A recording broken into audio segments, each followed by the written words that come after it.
Hi all, so here's my little update for the project. There's not a great deal I can kind of say at the moment.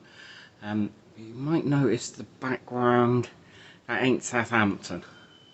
And I see, when I go on holiday, I'm not that great with the heat and all that sort of thing. And to be quite honest, sitting on a beach just bores me rigid. So this is what my holiday looks like. This is my holiday reading. Good way through this one. Already read one book on chassis design that was kindly lent to me.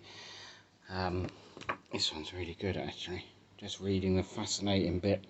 So that sounds sarcastic. I genuinely do find this fascinating with comparison of using round tube against square tube for chassis.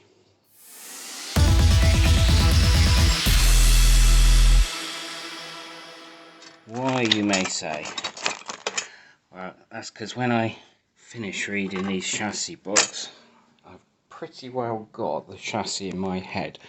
One of the ways I'm quite lucky with my autistic brain is I can picture things in my head like a 3D chassis, and in my head I can rotate that around and I can look at different options and different things on that chassis. I think like most people, you assume everyone can, everyone's brains works the same way. It's only the grand old age of my 50s I've found out that actually most people can't do that, so I guess I'm quite lucky. Anyway, what I'm getting at is most of the chassis design is up here at the moment, but obviously I need to stick it down on a bit of paper to just finalise like some of the reading about these metals and tubes and stuff like that is finalising which ones I use where. For instance, one of the things that I hadn't thought of before is because of the way a chassis is trying to bend all the time, the top tubes take more loading than the bottom tubes. So the top tubes ideally are stronger than the bottom ones, or should I say you can make the bottom ones lighter if you're trying to make a light chassis. So I hadn't thought of that before. Anyways, there we go. I'm going to get back to sipping my ice cold Coca-Cola or Pepsi or whatever the hell it was that came out of the machine in the calf, and read a bit more book. My book reading will be in here. You might be able to tell by the strange colour I am. One of the downsides of the autism sort of traits I have is it's what's called, a lot of autistic people are hypersensitive in different ways. I'm pretty well that for temperature, and that temperature out there at the moment, that's way above. So me and my aircon unit are going to commune now and read. Nearly forgot to say a massive thanks to Julian who's lent me this book. I think I might be going on eBay to buy my own copy actually, because I think it'd be actually quite a handy thing to have. But thanks for the lend, and thanks anyone who's offered any helpful feedback. It's been really good. The more the better, really. As I've said lots of times, I'm going mostly into the unknown here. Electronics and all that stuff, yeah, fine with that. I've done a fair bit of engine work in the past, so fine with that. The actual chassis and aerodynamics, apart from a kind of a casual interest as a motorsport fan, is pretty well new to me, so it's all going to be interesting, and any help and advice would be much appreciated. And getting through this book, it's pretty complicated, but I'm going to do it anyway. It's quite a nice place to be doing it. I think I'm going to be having to reread a lot of this. Get back to it. And drawings for the chassis have kind of come on. So this is what you call third angle projection. So that's looking as if you're looking down on the chassis. That's the idea. Obviously I'm not looking at anything behind the roll cage at the moment, because until I've got dimensions of the engine, and also one of the things I need to find information about is what angle universal joints can be run at, because obviously what I want to do is get the rear wheels as far back as possible. So what I'm hoping to be able to do is where the say like the drive shafts come out there, that they can go back and then into the hubs a certain amount to effectively move the engine weight forward. But I can't, I need to do some googling on that. Anyway, so that's the floor, and that's the kind of side look. So as you can see, it's very scarce.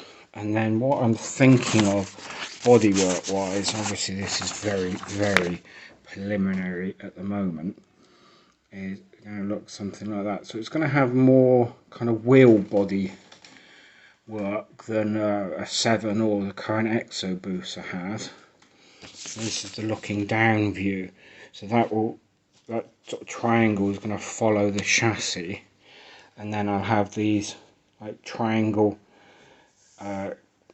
wheel arches which will then flow into side pods, and in the side pods I'm going to do like the old 80s F1 type thing, where the side pod is actually, that would be a kind of effectively a short skirt, but it would be profiled underneath, so it has the Venturi effect goes on, and then inside the radiator will be there as well with an outlet probably on the top.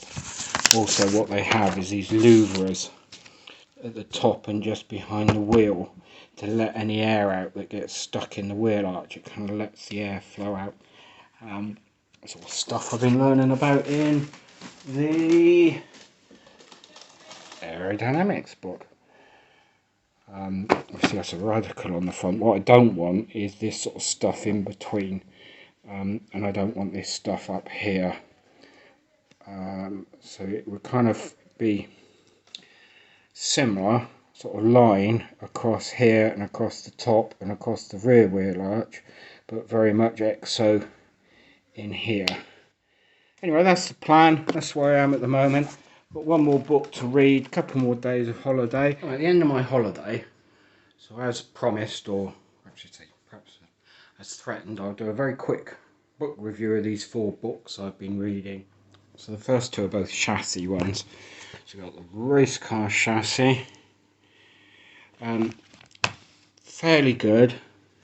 Very, very American based though. So lots of Imperial stuff, which is fine if you're into that. But also quite a lot of stuff about tracks going round in circles and only turning one direction. So, okay. This was one that was lent to me. This is a far better book. It's still Imperial, that's the only trouble. I have to continually keep calculations one to the other. But certainly, if you're only going to get one, get that one.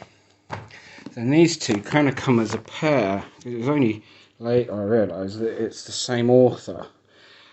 This book seems to be from about 97, and this is far more recent.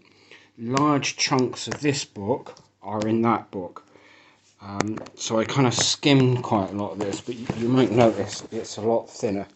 To be honest, for the amount of information I need, and most people need, this one is perfectly good. And as it's an old book, it's like 97 I think it was, there's quite a few available second hand on eBay, where this one I think I ended up paying the best part of 50 quid for it.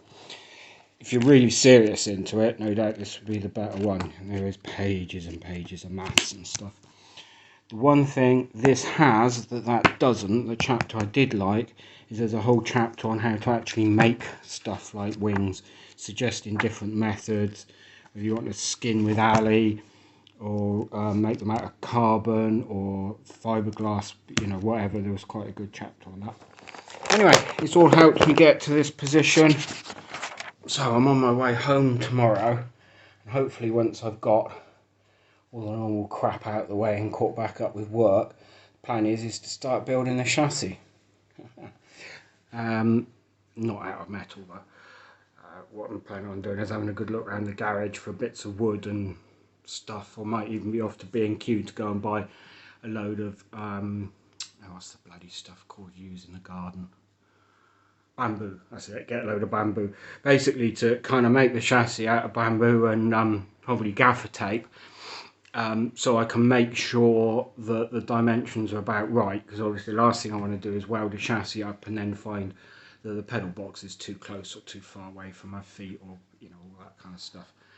So that's the plan. So that's the end of this video. I hope you've enjoyed my wafflings and you're kind of getting some slightly more vague understanding of what I'm actually trying to do.